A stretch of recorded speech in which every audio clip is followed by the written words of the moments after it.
Our next guest, Mr. Vijayaraghavan Venugopal, is the CEO of one of India's leading nutrition brands, revolutionizing health and wellness, Fast&Up. This session is hosted by Taruka Srivastav. When asked to introduce himself, he would sell himself short. But the humble person that he is, he'll not tell you that his brand was born out of a serendipitous mix, a chance conversation with bikers, a connection with a family owning a state-of-the-art laboratory in Lugano, and a shared passion for fitness. From starting with the running community in 2015 to becoming the preferred nutrition choice of athletes, Fast&Up's journey has been nothing short of exhilarating, fulfilling, and humbling. I welcome you to the dais, sir.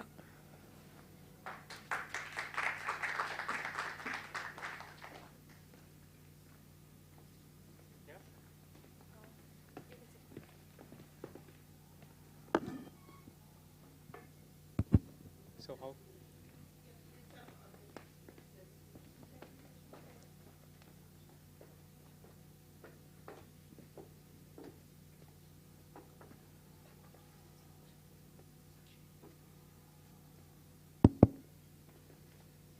Okay, I prefer standing.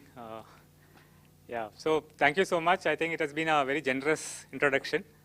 Always difficult after a lunch session to keep the audience interested. But I also found hearing the last 1 hour of session here, extremely passionate young individuals speaking of their industry. So I was also feeling a little bit of a misfit out here. Coming from the industry, having not really attended or sat an academic session or seminar. So I will try to do justice to the role that I have been entrusted with. So I'm trying to give you a glimpse of what I feel is happening in the Indian sports industry, both through my own personal view as well as the brand that I've been associated with. Which would fairly give an idea about what we are in store, and also as young graduates out here, students who aspire to become proficient students or individuals later on, right? And I've also been requested to speak a little bit about innovation, but I think that's by nature, or it comes naturally to people who are in this era of bringing innovation, because nothing is going to be simple, right? Especially when you're living in a country like India, where we often use the term jugaad, right? And in a lot of ways, jugaad and innovation is interchangeable, I would say, right? And that is what a lot of companies, brands, even athletes try to do when they aspire for excellence, okay?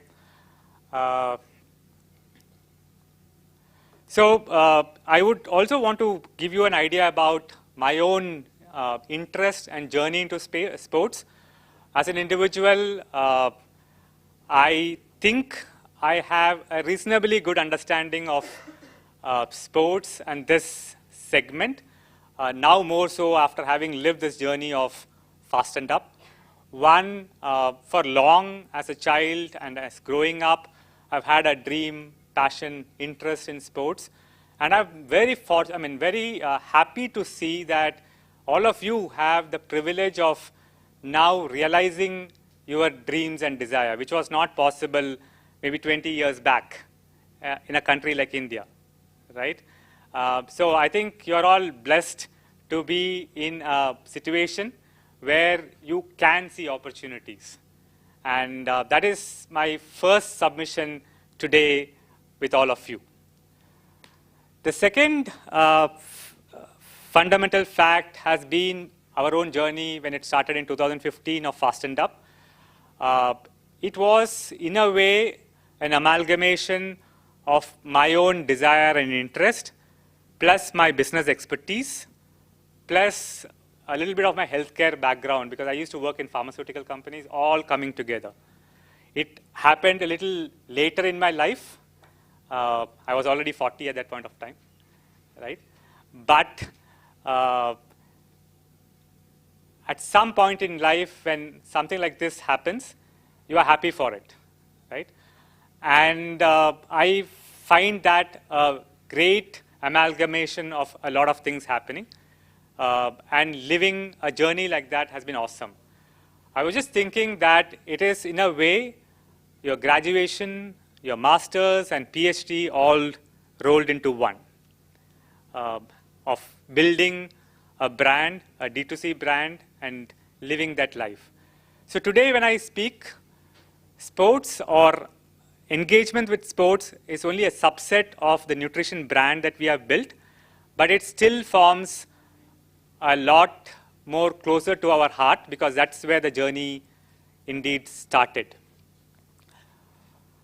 And finally, my own perspective also happens from the fact that to some extent I would also kind of introduce myself as a practicing athlete of religiously training for almost 6 days in a week, which also gives me some insights into what the sports industry does, what the life the athlete leads, the ups and downs they go through. I did hear the last panel speakers talking about different sports. I do a very simple activity called running. So it's a very linear activity. So chances of injuries, etc., are probably minimal when you have a linear activity. So that's what I do. But I religiously follow that. And that also has kept me interested in the field of sports. So I was thinking, what do I talk about, right? So when I was thinking about the perspective that I can bring in, I wanted to marriage or do a mirror of my own life and what is happening around us, which could also be relevant to all of you. So I've taken a phase which is almost 75 years. 25 years from 1975 to 2000, 2000 to 2025, because I was thinking that we are already in December and we are getting into 2025, right? And then the next phase of 2025 to 2050, I mean, maybe not 25 years, you can even count 10 to 15 years, but it's a block. So I've called it the 25-year block and try to mirror India's story. So I don't know how many of you are in this audience who would have known between 1975 and 2000 in India, the Asiad happening, the Asian Games, 1982. It was a big event. I mean, those days we had one broadcaster, Doordarshan, and the number of TVs which got sold, because a lot of us wanted to see the event, right? So that was a big thing which was happening there. And India was just finding the feet. We'll talk a little bit more about these blocks later, but we were just finding the feet. Between 2000 and 2025, which is the era that a lot of us are in, right? There is a realization happening that sports can be a reality, which was not the case before 2000. 2025 to 2050 is going to be a growth segment, I truly believe.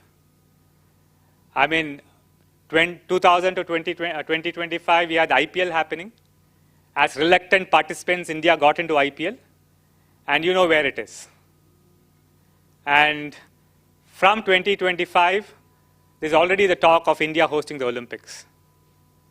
So when you put down on the table that I want to hold the Olympics, that itself is a huge statement for a nation to believe in.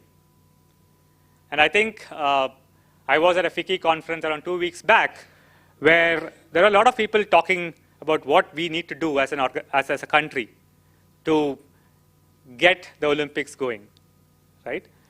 So it's very interesting times, I would say. So between 1975 and 2000, there were a few big ticket events that India hosted. 1982 Asiad was one of them. And some people would also remember the 87 World Cup, the Cricket World Cup. And those were big ticket events, but I think it did happen, but there was no wave, right? There were a few wins which were memorable during that time. Very far and few, but they stirred the imagination of the country. The 1983 Indian Cricket World Cup win is still talked about as the defining moment for cricket in that era. I mean, a lot of people talk about the Kapil's Devils, right? The other small thing, because of something which happened recently, I wanted to point out was Vishwanathan Anand winning the Junior World Chess Championship in 1987. Now, it's a small thing when you compare a lot of things which have happened, but to know the era that we have been through, right, you have to look back on those stories. And I recently saw a tweet from Gary Kasparov, who literally called today's generation of chess masters as Vishy's children. I mean, that's a big statement to make from one of the biggest chess players in the world. We also saw brand Sachin getting built, which is now turning into celebrity endorsements, athlete management, and whatnot, right? I can still remember the Desert Storm that he did at Sharjah, where he blasted the Aussies out of the ground. And the brand was truly becoming a bigger name. Business and administration of cricket was a model which was established. Now, a lot of people say, what ails Indian sports, right? And today, there are a lot of people who would say there's a lot of attention being spent on cricket. But they had to literally spend 25 years to build that edifice called the BCCI, right, when no one was around. So they perfected the model of cricket in India. And we wish that there are more sporting fraternities who could build this in the country. For me, another significant point which came during that era was China becoming a force. I mean, 82 Asiad, they had started putting in their investments, and in the 90s, in fact, they had a wonderful athletics team. They used to, I mean, obviously there is a lot of gray areas around it, but they became world beaters. And I believe what China does, to a large extent, India follows in some years, some decades, right, as nations which are truly developing. Finally, I would categorize this era as low interest, low opportunities. I could see interest, but I cannot see any opportunities out. You can't make a living out of any of this, what I said. And that was truly the era it was. And 2000 was also the time when the match-fixing scandal broke out in cricket. I mean, it's a long time for all of you, but it also truly symbolized commercialization in the field of sport, right? Not in probably the right way, but still. There was also a media explosion which happened. We heard names like ESPN, Star Sports, the .com era happened. I mean, things like Cricinfo was built around that time. And today, we have OTT around. And for brands like us, we have more opportunities to advertise on OTT. We had IPL starting, and today, how many leagues are there? Almost every other game has a league. And every other day, you have proposals coming in of, I'm starting this league, why don't you sponsor? Right? Whether it is going to be a commercially viable proposition is a different question, but it has generated so much of interest all over. It was also the era of startups and entrepreneurship. Imagine the number of companies which has come. I mean, in nutrition, I can talk about 5 companies which has come in the last 10 years. Right? Fast&Up being one of them. But you have brands like, for example, top of my mind, maybe a Sportskida, for example, coming in, right? Quick Info, right? And there are so many other people who are doing great activities on the grassroots. Fantastic activity.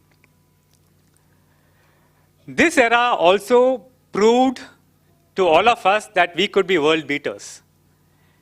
There was never a realization that we could take on the world before this era of 2000 to 2025.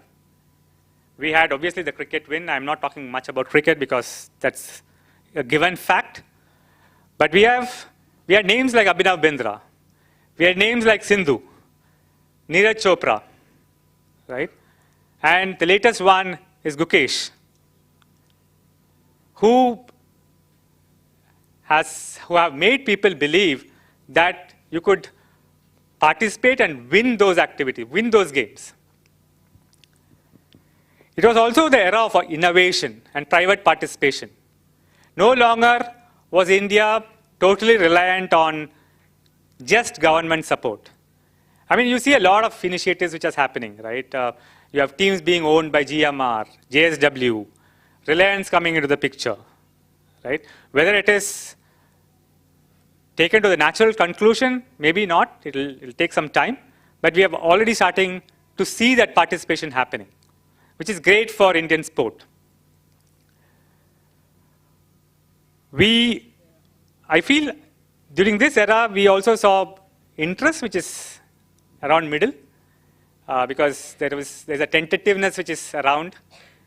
But the opportunities have been there. Some have been successes, some have not been. So I think the era that we are living in is truly an amazing time for Indian sports. And that is something that I really want to instill stress on each one of you. Because none of you have lived the era before that, right? 25 to 50, I feel it's going to be an era of growth. The Olympic dream of 2036, if it becomes a reality, we can always go into the whether we should have it, whether we should not have it. That's a different debate. Okay, I will have my own views on that. But imagine if India holds the Olympics, the kind of opportunities which are going to be built around the sports ecosystem in the country is enormous. There are going to be, I was interacting with Dr. Vandana before this, and I was asking, what are the areas that students are clearly interested in? Marketing, business development, that aspect, and operations. An opportunity like this will go much beyond that, right? So it's important that we all open our eyes to possibilities. I also feel there's going to be a merger between initiatives of government, private enterprises, and individuals. We are already seeing it. There are a lot of centers of sports excellence in the country which are being now actively run by private enterprises, right? From a brand which has worked closely with sports, I feel that India is really a huge country. What we do in Mumbai is just not enough. What we do in Delhi is just not enough. There is so much of activity to be done across the country, which means that we need more stakeholders to participate. I'm not a big fan of numbers because I'm not into that business of research. But I found this interesting because it just points out that the sports industry is getting doubled. And this comes from Google and Deloitte, which is commendable names to have, right? $130 billion by 2030, and it's going to grow much beyond. And who is going to be part of that? It's going to be all of us, in whichever way. So I think it's going to be an era of high interest, high opportunities. There is going to be an overlap of sports and business. which will contribute in a way again to nation building. Every country, I think, wants to be known in the world also as a true sporting power, right? And I think India has some catch up to do apart from cricket. So I think there is going to be a lot of effort being put in, but it also presents an opportunity for each one of us. While ecosystems are being built, I feel in all this, innovation will become a big, big factor.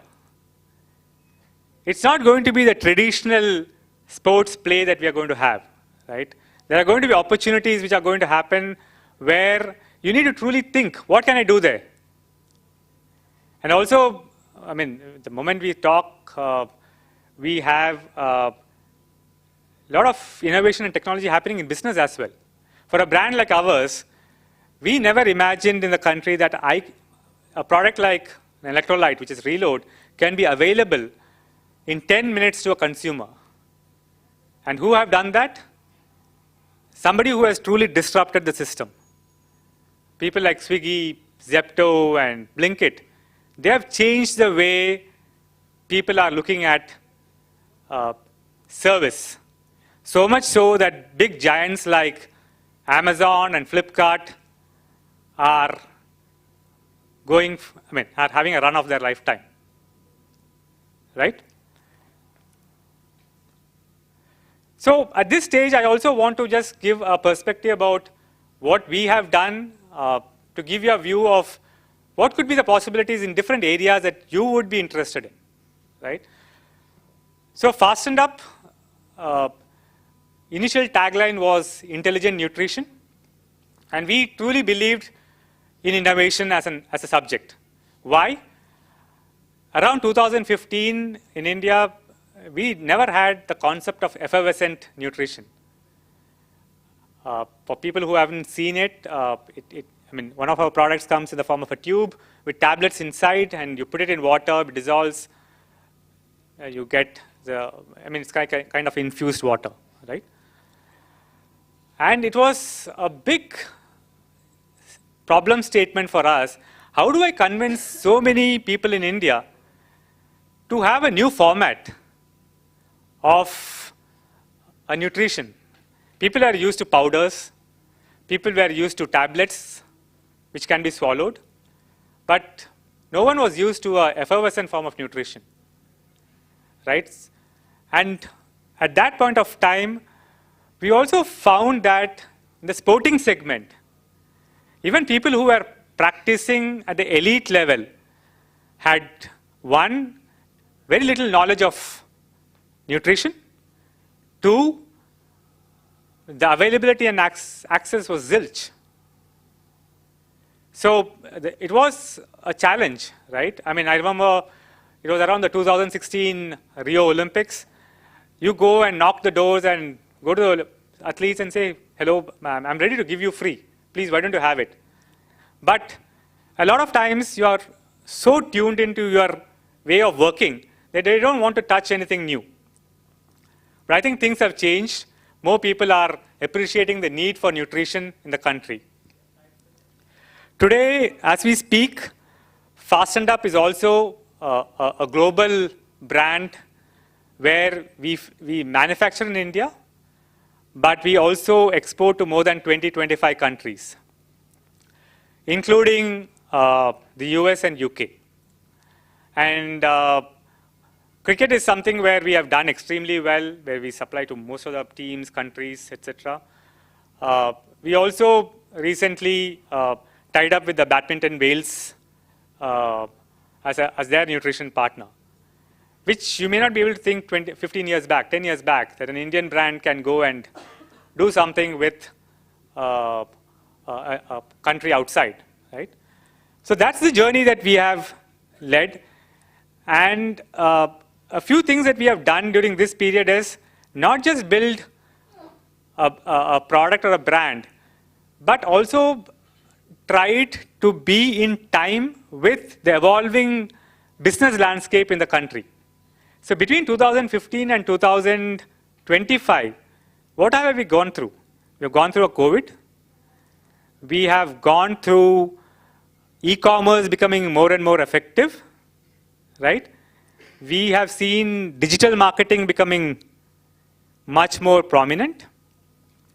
We have athletes becoming more interested in their media presence and athlete managers being around. So we have had to deal with athlete managers as well, right?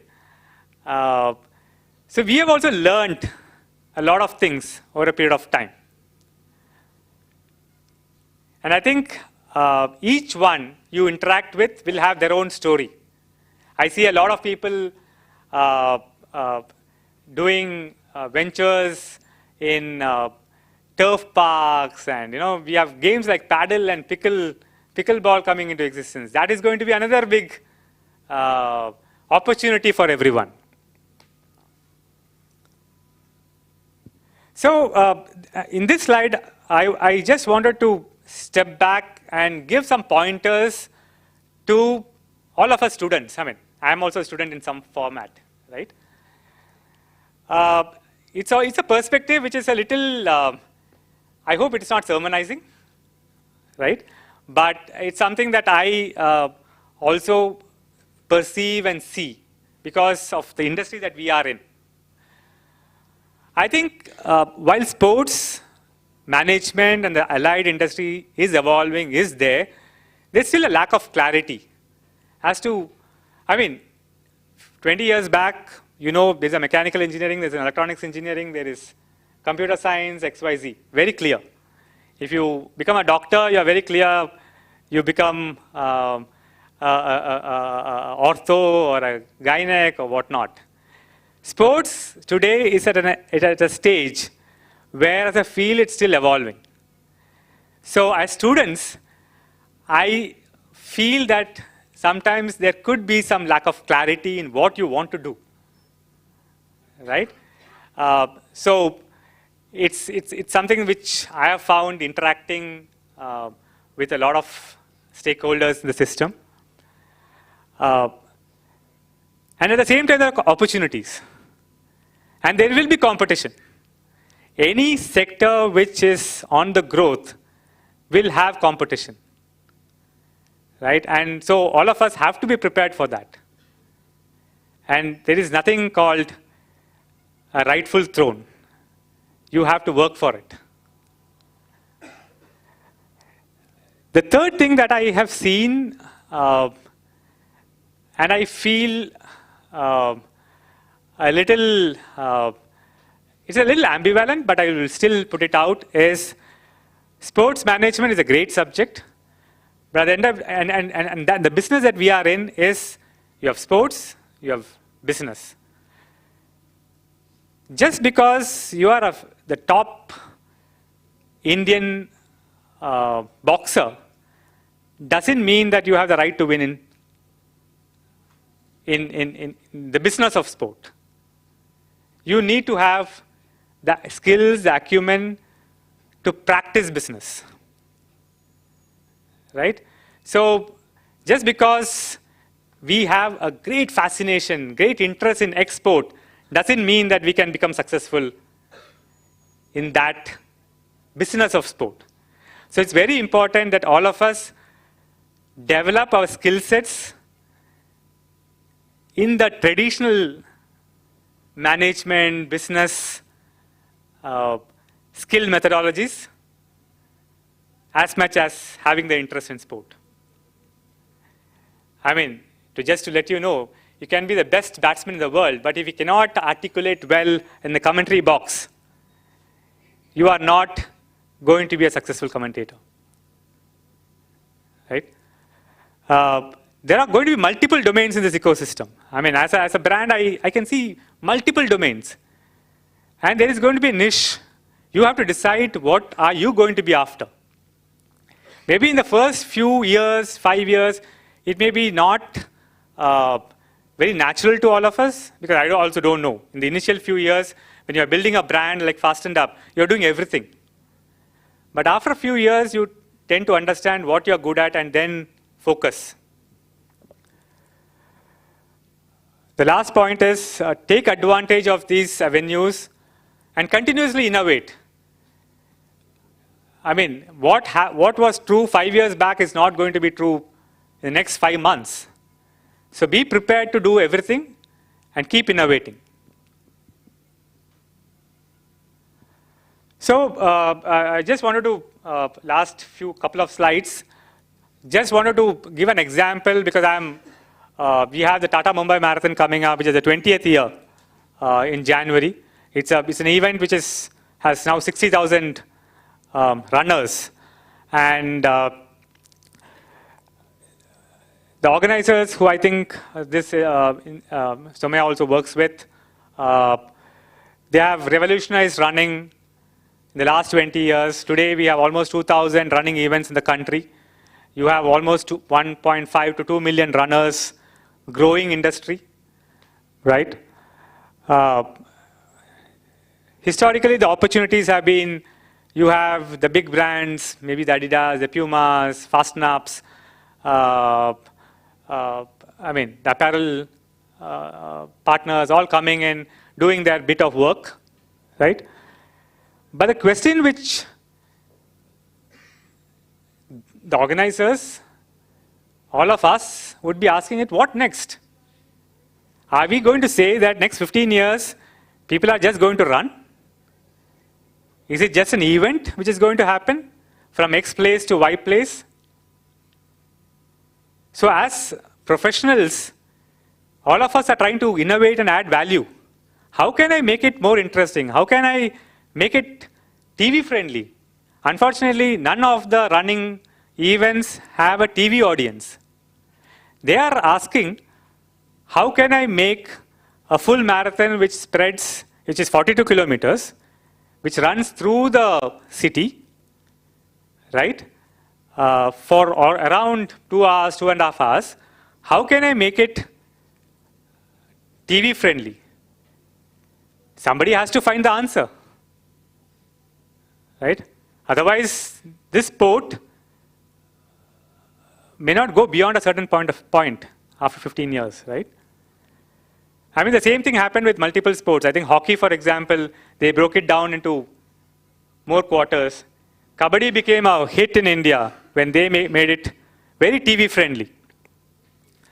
So I think next 15 years, I think I can see the organizers already doing a lot with AI, for example, doing a lot with media. I'm trying to do different things. And how do I ensure more participation? I think during COVID, there was an innovative way which happened where there was a virtual participation which happened. So you have an on-ground activation, on-ground running event, and you have a virtual running event. And almost all the majors in the world are following that route. What happens is there is more revenues coming into that event. So my concluding thoughts, before maybe I can open it for some questions, is I think 25 years, even 10 years is a big time. I mean, when I say multiplier effect, I don't know how many multiples. I mean, it's limitless, I would say. I hear 2036, if Olympics is going to happen, cities can be built. I mean, it's another debate that Olympic cities haven't sustained. But I hope the models are changing now. India's sports surge is going to continue, make no doubt. So you are in the frontier of that. But there are others who are going to compete. The moment it opens up, you will have many more people. I mean, you might have IIMs having a course in sports management. Why not? Right? I see a lot of families and parents more invested in sports. I'm a parent, so I know that there are a lot of people who are investing in sports, which is great, right, for the future and for the industry. I again want to emphasize, it is the business of sports. It is not sports alone, it's not business alone. It is the business of sports, which all of us have to drill down into our head. And finally, innovate or be left behind. Thank you.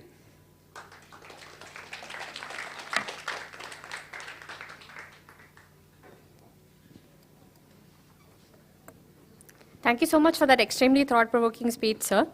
Your insights on innovation, startups, and the sports environment was truly remarkable. We are now open to question and answers. We just have time for one question. So, who wants to ask a question? One. Toss among yourselves. Stone, paper, scissors. Come on.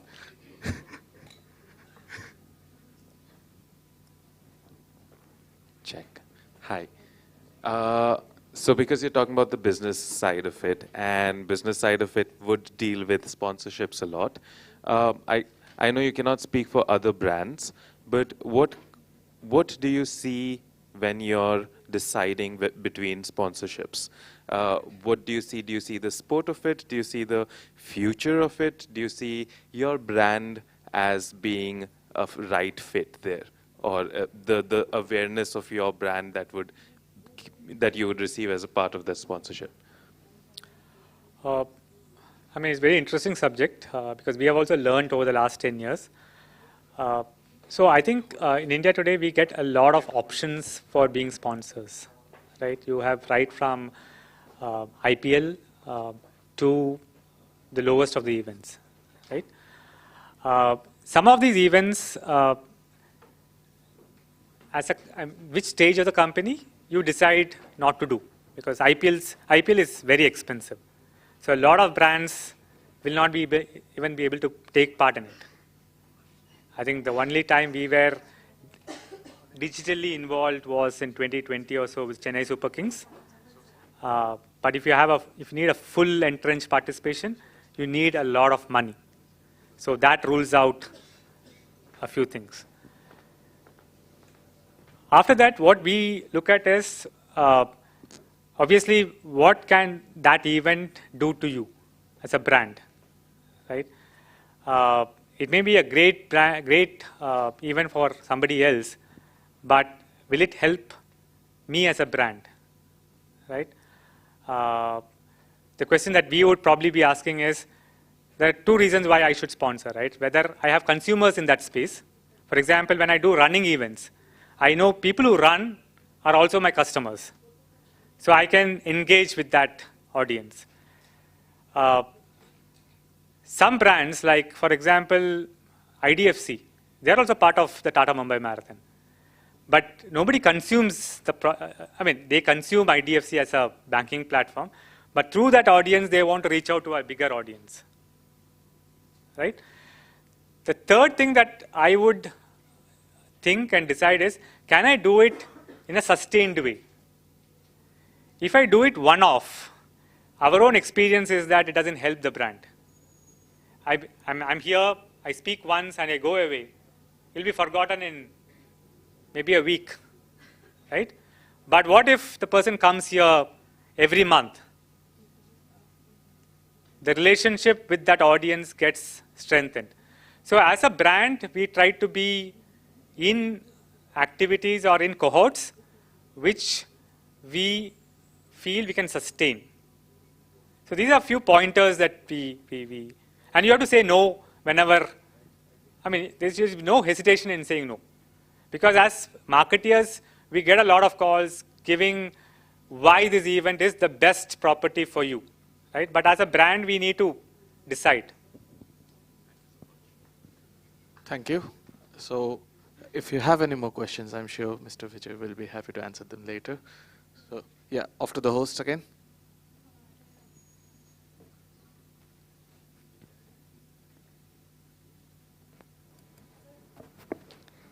I now request our director, Sir Dr. Raman Ramachandran, and Taruka Srivastav ma'am from INSMA to felicitate our guest.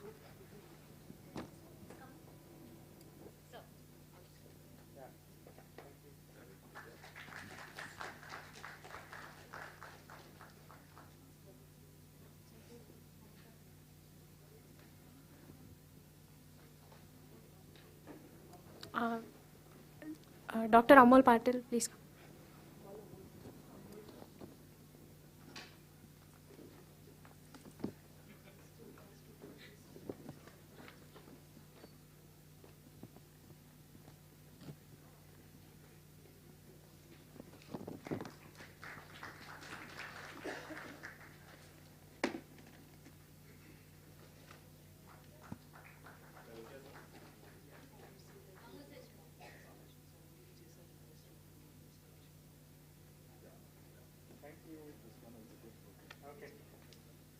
2 minutes additionally on stage. Just give us a bit.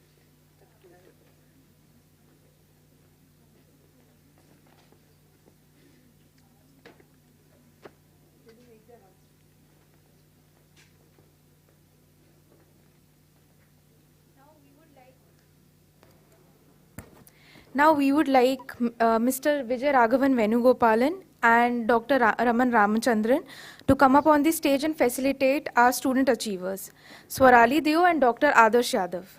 Swarali Deo is an international ice speed skater. She is a national gold medalist, Asian bronze medalist, and has represented India in 8 countries. A sports enthusiast,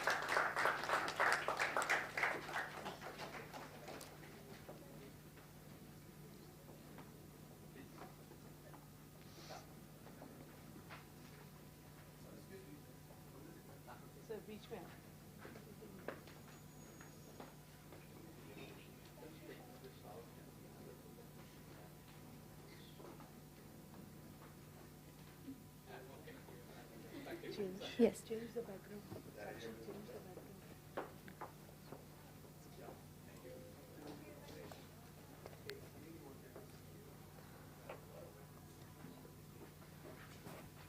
Dr. Adarsh Yadav is being facilitated for his exceptional achievement of securing a gold medal at the Maharashtra Open Arm Wrestling Championship.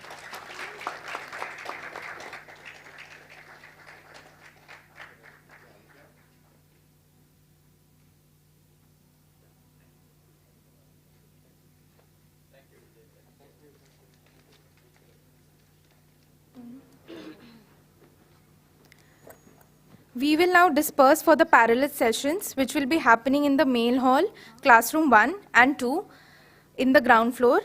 Volunteers, please guide the participants for the same.